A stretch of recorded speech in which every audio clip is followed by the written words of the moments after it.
এক রাজার একটা ছাগল ছিল।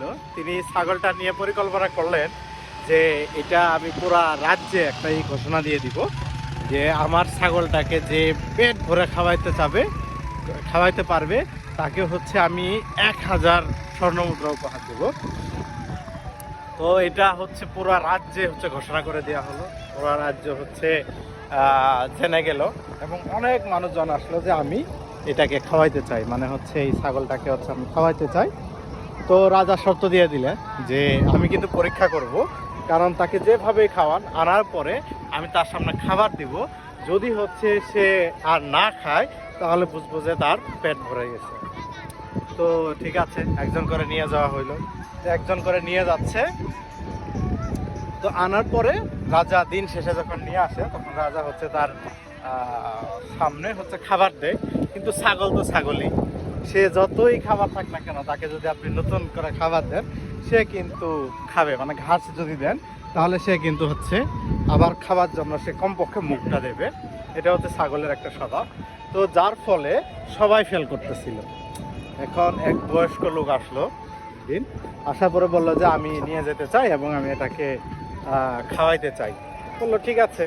তো বৃদ্ধ লোকটা নিয়ে গেল এবং দিন শেষে যখন নিয়ে আসলো তখন দেখা গেল যে এই ছাগলটা একদিনে মনে হয় যে একদম রোগা হয়ে গেছে, তার মানে কিচ্ছু খাওয়ানো হয় নাই। তো রাজাকে যখন বলা হইলো যে রাজা এটা তো আপনি, রাজা যখন বললো যে এখানে তো আপনি খাওয়ানি নাই, কারণ তাকে দেখেই বোঝা যাচ্ছে সে কত ক্ষুধার্ত। ঠিক আছে, খাওয়াইছি কিনা দেখেন। তো তার সামনে ঘাস দেওয়া হলো, দেওয়ার সাথে সাথে তো কোনোভাবে খাচ্ছে না ছাগল।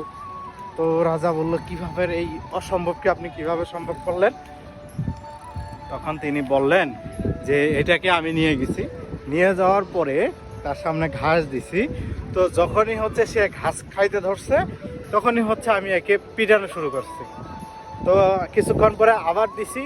তো আবার যখন সে খাইতে চাইছে তখন আমি আবার তাকে পিটাইছি। এইভাবে সারাদিন তাকে হচ্ছে পিটাইছি খাবার ইয়েতে, যার ফলে এখন আপনি যখন তাকে খাবার দিচ্ছেন তখন কিন্তু সে আসলে ভয় পাচ্ছে, এজন্য খাচ্ছে না।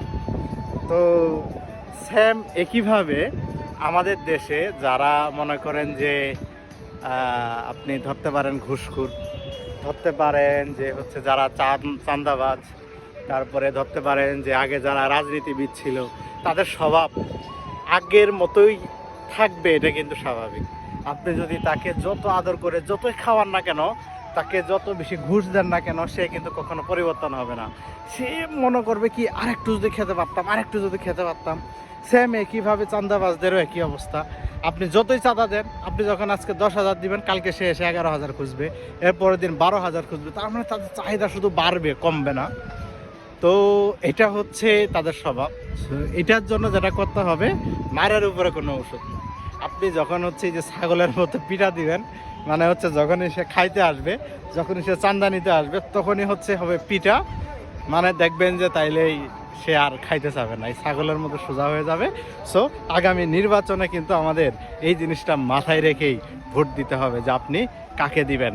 যার এখানে স্বভাবই হচ্ছে একরকম, তাকে আপনি হচ্ছে মিষ্টি মিষ্টি এসে কথা বললো সেজন্য আপনি তাকে ভোট দিয়ে দিবেন, এটা কিন্তু কখনোই না। সো আপনি আপনার বিবেককে কাজে লাগিয়ে সামনে আপনার গুরুত্বপূর্ণ আমানতটি প্রদান করবেন।